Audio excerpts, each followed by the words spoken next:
ओम शांति। आज 22 जनवरी 2025 के बाबा के अनमोल मधुर महावाक्य सुनेंगे।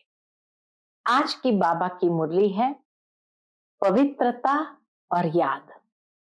बाबा कहे, पवित्रता और योग के आधार से ही अनेक आत्माओं को कशिश होगी और इसी के आधार पर वृद्धि होती जाएगी। आगे चल करके बाप को फट से जान जाएंगे। देखेंगे इतने ढेर सब वर्षा ले रहे हैं तो बहुत आएंगे। जितनी देरी होगी उतना ही तुम्हारे में कशिश होती जाएगी। तो विशेष बाबा आज प्रेरणा दे रहे हैं कि बच्चे अपने योग बल को बढ़ाओ, अपने पवित्रता के बल को पावरफुल करो। सुनते हैं आज के बाबा के अनमोल मधुर महावाक्य। ओम शांति। मीठे बच्चे, ये अनादि बना बनाया ड्रामा है। ये बहुत अच्छा बना हुआ है। इसके पास्ट, प्रेजेंट और फ्यूचर को तुम बच्चे अच्छी तरह से जानते हो। आज की मुरली से प्रश्न है, किस कशिश के आधार पर सभी आत्माएं तुम्हारे पास खींचती हुई आएगी? उत्तर है, पवित्रता और योग की कशिश के आधार पर। इसी से ही तुम्हारी वृद्धि होती जाएगी। दुनिया में यही दो बात की तो कमी है, न पवित्रता है न परमात्मा से योग है। इसीलिए यही आकर्षण का स्वरूप बनाता है। तो बाबा कहे, उसी से ही वृद्धि होती जाएगी। आगे चलकर बाप को फट से जान जाएंगे। देखेंगे इतने ढेर सब वर्षा ले रहे हैं तो बहुत आएंगे। जितनी देरी होगी उतनी तुम्हारे में कशिश होती जाएगी। बाबा ही वो कशिश आत्मा में भरता जाएगा। ओम शांति। रूहानी बच्चों को यह तो मालूम है कि हम आत्माएं परमधाम से आती है। बुद्धि में है ना कि हम परमधाम से नीचे आते हैं। जब सभी आत्माएं आकर के पूरी होती है, बाकी थोड़ी रहते हैं, तब बाप आते हैं। अभी तुम बच्चों को कोई को भी समझाना बहुत सहज है। दूर देश का रहने वाला सबसे पिछाड़ी में आता है। परमात्मा सबसे पिछाड़ी में आते हैं, बाकी थोड़े रहते हैं। अभी तक भी वृद्धि होती रहती है ना। दुनिया का पॉपुलेशन, आदमशुमारी बढ़ती जा रही है ना। यह भी जानते हो, बाप को कोई भी जानते नहीं है, तो फिर रचना के आदि मध्य अंत को कैसे जानेंगे? ये बेहद का ड्रामा है ना। तो ड्रामा के एक्टर्स को मालूम होना चाहिए, जैसे हद के एक्टर्स को भी मालूम होता है फलाने फलाने को ये पार्ट मिला हुआ है। जो चीज पास्ट हो जाती है उनका ही फिर छोटा ड्रामा बनाते हैं। फ्यूचर का तो बना न सके। पास्ट जो हुआ है उसे लेकर और कुछ कहानियां भी बनाकर ड्रामा तैयार करते हैं, वही सबको दिखाते हैं। फ्यूचर को तो जानते ही नहीं। अभी तुम समझते हो बाप आया है, स्थापना हो रही है, हम वर्षा पा रहे हैं। जो जो आते रहते हैं उनको हम रास्ता बताते हैं देवी देवता पद पाने का। यह देवताएं इतना ऊंच कैसे बने, यह भी किसको पता नहीं है। वास्तव में आदि सनातन तो देवी देवता धर्म ही है। अपने धर्म को भूल जाते हैं तो कह देते हैं हमारे लिए तो सब धर्म एक ही है। जब देवताएं धीरे धीरे सीढ़ी नीचे उतरते गए, अपने धर्म को भूल गए, तो कहेंगे हमारे लिए तो सब धर्म एक ही है। अब तुम बच्चे जानते हो, क्या जानते हैं? बाबा हमको पढ़ा रहे हैं। बाप के डायरेक्शन से ही चित्र आदि बनाए जाते हैं। जितने भी यज्ञ में चित्र बने हैं प्रदर्शनी के, ये सब उस समय बाबा के डायरेक्शन से बने थे। बाबा दिव्य दृष्टि से चित्र बनवाते थे। कोई तो फिर अपनी बुद्धि से भी बनाते हैं। बच्चों को यह भी समझाया है, ये जरूर लिखो, पाठधारी एक्टर्स तो है, परंतु क्रिएटर, डायरेक्टर आदि को कोई नहीं जानते हैं। बाप अब नए धर्म की स्थापना कर रहे हैं। पुराने से नई दुनिया बननी है, यह भी बुद्धि में रहना चाहिए। पुरानी दुनिया में ही बाप आकर के तुमको ब्राह्मण बनाते हैं, ब्राह्मण ही फिर देवता बनेंगे। युक्ति देखो कैसे अच्छी है, बल ये है अनादि बना बनाया ड्रामा, परंतु बना बहुत अच्छा है। बाप कहते हैं तुमको गुह्य गुह्य बातें नित्य सुनाता रहता हूं। जब विनाश शुरू होगा तो तुम बच्चों को पास्ट की सारी हिस्ट्री मालूम होगी। फिर सतयुग में जाएंगे तो पास्ट की हिस्ट्री कुछ भी याद नहीं रहेगी। प्रैक्टिकल एक्ट करते रहते हो, पास्ट का किसको सुनाएंगे? सतयुग में बाबा कहे पास्ट का किसको सुनाएंगे? ये लक्ष्मी नारायण पास्ट को बिल्कुल जानते ही नहीं। तुम्हारी बुद्धि में तो पास्ट, प्रेजेंट, फ्यूचर सब है।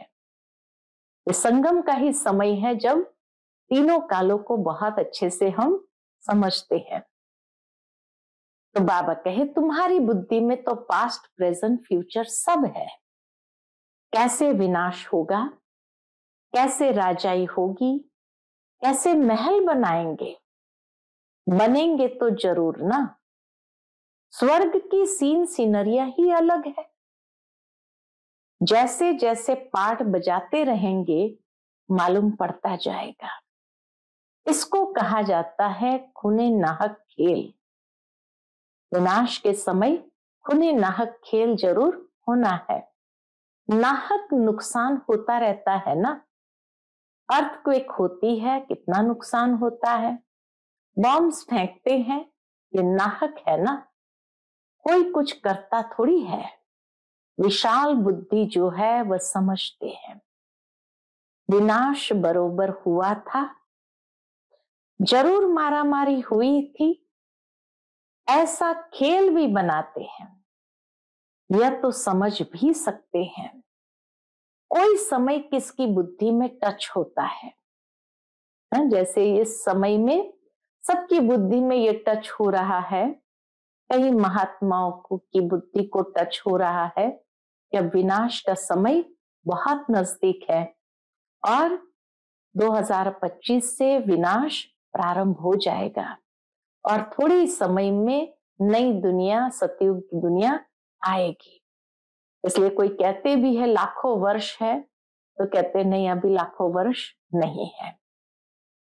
कोई समय किसकी बुद्धि में टच होता है। तुम तो प्रैक्टिकल में हो, तुम उस राजधानी के मालिक भी बनते हो।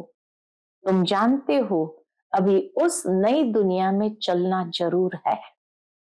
ब्राह्मण जो बनते हैं ब्रह्मा द्वारा या ब्रह्मा कुमार कुमारियों द्वारा नॉलेज लेते हैं तो वहां आ जाते हैं। रहते तो अपने घर गृहस्थ में है ना। बहुतों को तो जान भी न सको। सेंटर्स पर कितने आते हैं, इतने सब याद थोड़ी रह सकते हैं। कितने ब्राह्मण है, वृद्धि होते होते अनगिनत हो जाएंगे। एक्यूरेट हिसाब निकाल नहीं सकेंगे। राजा को मालूम थोड़ी पड़ता है एक्यूरेट हमारी प्रजा कितनी है। बल आदमशुमारी आदि निकालते हैं, फिर भी फर्क पड़ जाता है। अब तुम भी स्टूडेंट, यह भी स्टूडेंट है, ब्रह्मा बाबा भी स्टूडेंट है। सब भाइयों यानी आत्माओं को याद करना है एक बाप को। सभी आत्माएं एक परमात्मा बाप को ही याद करते हैं। छोटे बच्चों को भी सिखाया जाता है बाबा बाबा कहो, यह भी तुम जानते हो आगे चलकर बाप को फट से जान जाएंगे। देखेंगे इतने ढेर सब वर्षा ले रहे हैं तो बहुत आएंगे। जितना देरी होगी उतना तुम्हारे में कशिश होती जाएगी। पवित्र बनने से कशिश होती है। जितना योग में रहेंगे उतना कशिश होगी। औरों को भी खींचेंगे, बाप भी खींचते हैं ना। बहुत वृद्धि को पाते रहेंगे, उसके लिए युक्तियां भी रची जा रही है। गीता का भगवान कौन? श्री कृष्ण को याद करना तो बहुत सहज है, वह तो साकार रूप है ना। निराकार बाप कहते हैं मामेकम याद करो। इस बात पर ही सारा मदार है। इसलिए बाबा ने कहा था इस बात पर सबसे लिखाते रहो। बड़ी बड़ी लिस्ट बनाएंगे तो मनुष्य को पता पड़ेगा।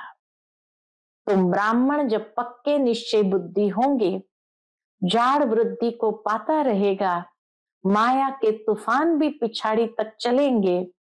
विजय पाली, फिर न पुरुषार्थ रहेगा न माया रहेगी। याद में भी बहुत करके हारते हैं। जितना तुम योग में मजबूत रहेंगे उतना हारेंगे नहीं। बाबा के जितना योग में मजबूत रहेंगे तो हारेंगे नहीं। यह राजधानी स्थापन हो रही है। बच्चों को निश्चय है हमारी राजाई होगी, फिर हम हीरे जवाहर कहां से लाएंगे? कहां से लाएंगे? खानियां सब कहां से आएगी? यह सब थे तो सही ना, इसमें मूंझने की तो बात ही नहीं है। जो होना है सो प्रैक्टिकल में देखेंगे। स्वर्ग बनना तो जरूर है। जो अच्छी रीति पढ़ते हैं उन्हों को निश्चय रहेगा हम जाकर भविष्य में प्रिंस बनूंगा। हीरे जवाहरत के महल होंगे।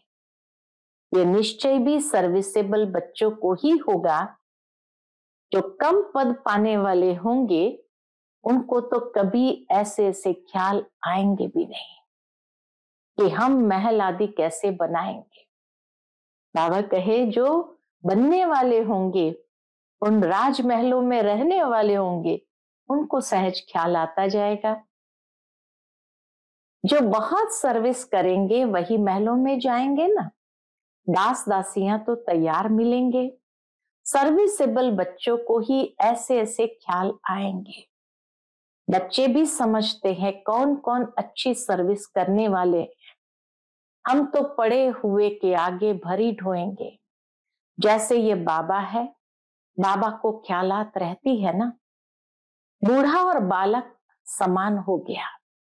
बूढ़ा और बालक समान हो गया, इसलिए इनकी एक्टिविटी भी बचपन मिसल होती है। बाबा की तो एक ही एक्ट है, बच्चों को पढ़ाना, सिखलाना। विजयी माला का दाना बनना है तो पुरुषार्थ भी बहुत चाहिए। बहुत मीठा बनना है। श्रीमत पर चलना पड़े तभी ऊंच बनेंगे।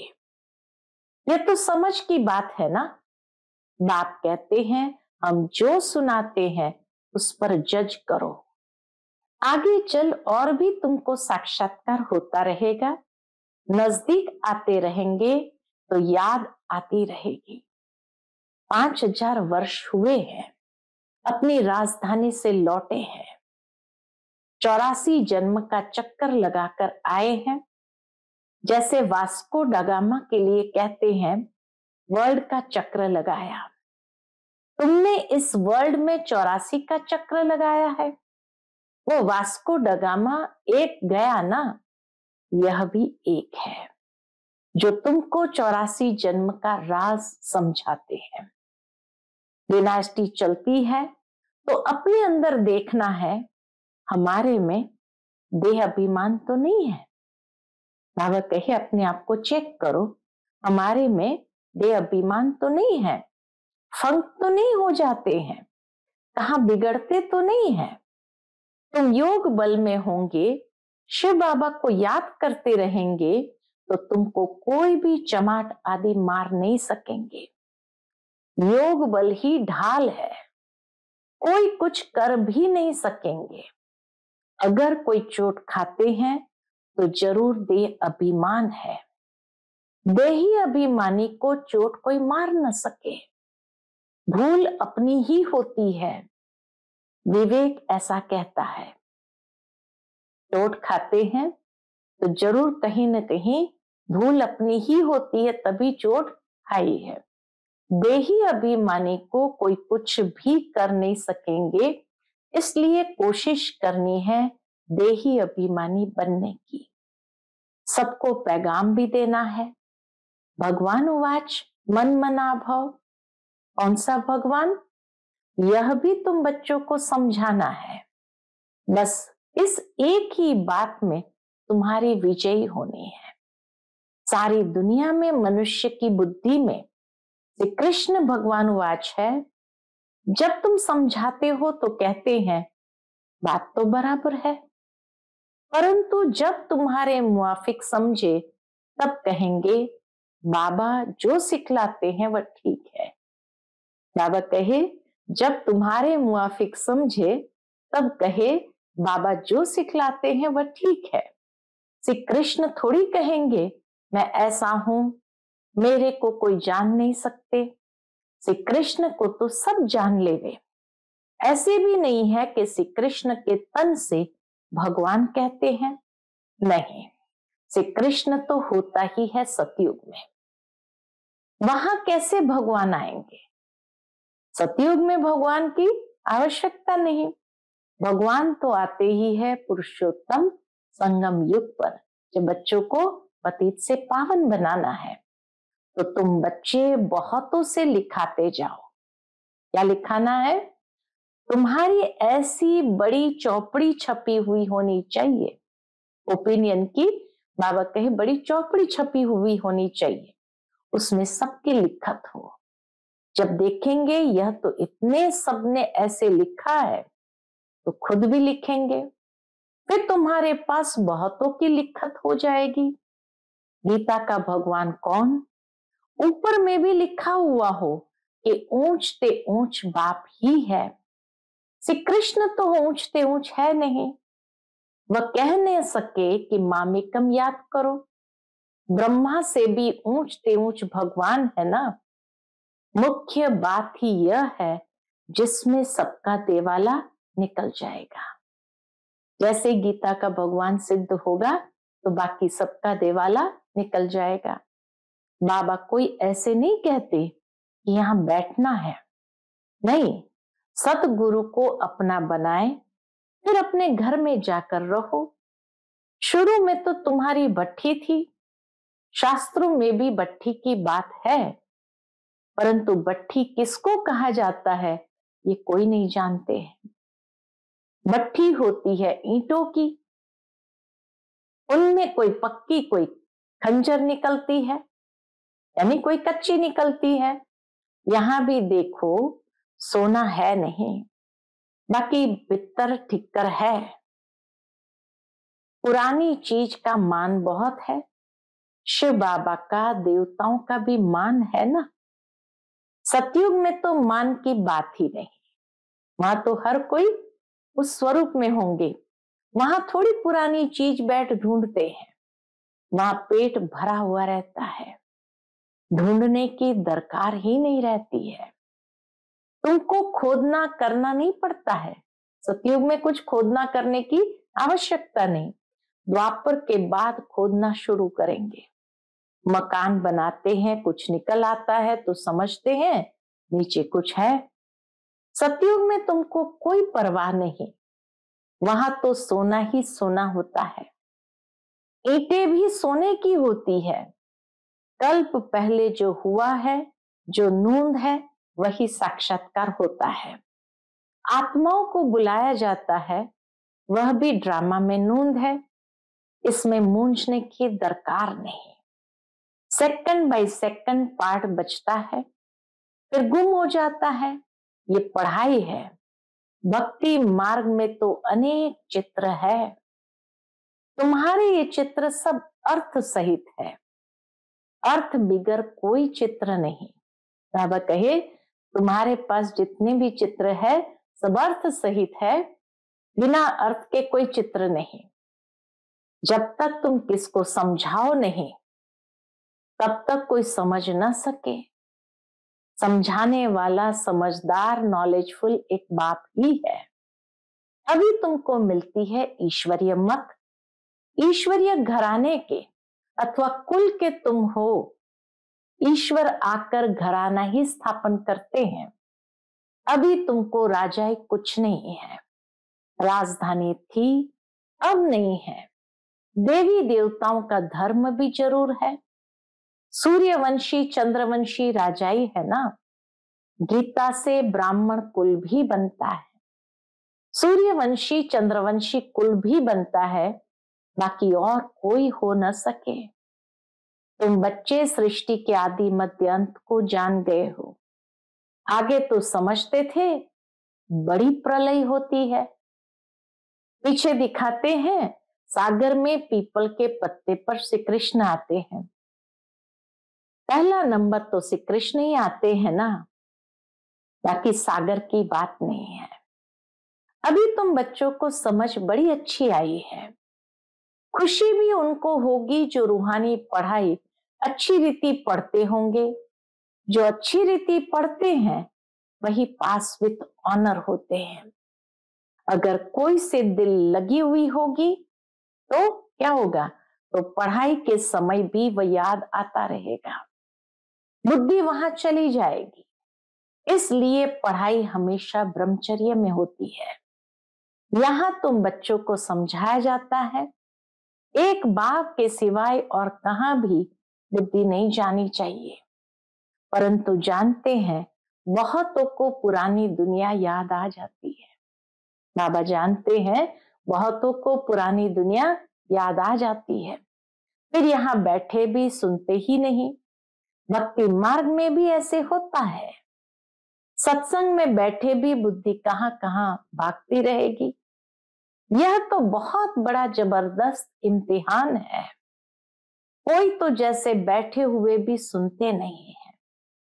कई बच्चों को तो खुशी होती है, सामने खुशी में झूलते रहेंगे। बुद्धि बाप के साथ होगी तो फिर अंत मते सुगति हो जाएगी। इसके लिए बहुत अच्छा पुरुषार्थ करना है। यहाँ तो तुमको बहुत धन मिलता है। बाबा कहे इतना ज्ञान धन मिलता है तो उससे पुरुषार्थ भी बहुत अच्छा करना है।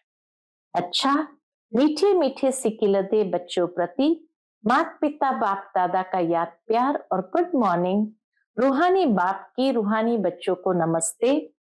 हम सब रूहानी बच्चों की रूहानी माता पिता बाप दादा को याद प्यार गुड मॉर्निंग और नमस्ते नमस्ते। शुक्रिया बाबा, शुक्रिया। आज की मुरली से धारणा के लिए मुख्य सार है। पहली पॉइंट, विजयी माला का दाना बनने के लिए बहुत अच्छा पुरुषार्थ करना है, बहुत मीठा बनना है, श्रीमत पर चलना है। दूसरी पॉइंट, योग ही सेफ्टी के लिए ढाल है, इसलिए योग बल जमा करना है। देही अभिमानी बनने की पूरी कोशिश करनी है। आज का बाप दादा का मधुर वरदान हम बच्चों के प्रति है, विशेष शब्द की स्मृति द्वारा संपूर्णता की मंजिल को प्राप्त करने वाले स्वपरिवर्तक भव। विशेष शब्द की स्मृति द्वारा संपूर्णता की मंजिल को प्राप्त करने वाले स्वपरिवर्तक भव। सदा यही स्मृति में रहे कि हम विशेष आत्मा है, विशेष कार्य के निमित्त है और विशेषता दिखाने वाले हैं। यह विशेष शब्द विशेष याद रखो। बोलना भी विशेष, देखना भी विशेष, करना भी विशेष, सोचना भी विशेष। हर बात में यह विशेष शब्द लाने से सहज स्वपरिवर्तक विश्व परिवर्तक बन जाएंगे। और जो संपूर्णता को प्राप्त करने का लक्ष्य है उस मंजिल को भी सहज ही प्राप्त कर लेंगे। आज का स्लोगन है, विघ्नों से घबराने के बजाय पेपर समझकर उन्हें पार करो। विघ्नों से घबराने के बजाय पेपर समझकर उन्हें पार करो। आज का व्यक्त इशारा अपनी शक्तिशाली मनसा द्वारा सकाश देने की सेवा करो। अभी मनसा की क्वालिटी को बढ़ाओ तो क्वालिटी वाली आत्माएं समीप आएगी। इसमें डबल सेवा है। मनसा की क्वालिटी बढ़ाओ तो क्वालिटी वाली आत्माएं समीप आएगी। इसमें डबल सेवा है, स्व की भी और दूसरों की भी। स्व के लिए अलग मेहनत नहीं करनी पड़ेगी। प्रारब्ध प्राप्त है, ऐसी स्थिति अनुभव होगी। जैसे प्रारब्ध प्राप्त है, ऐसी स्थिति अनुभव होगी। इस समय की श्रेष्ठ प्रारब्ध है कौन सी? सदा स्वयं सर्व प्राप्तियों से संपन्न रहना और सबको संपन्न बनाना। इस समय की श्रेष्ठ प्रारब्ध है सदा स्वयं सर्व प्राप्तियों से संपन्न रहना और सबको संपन्न बनाना। अच्छा, ओम शांति।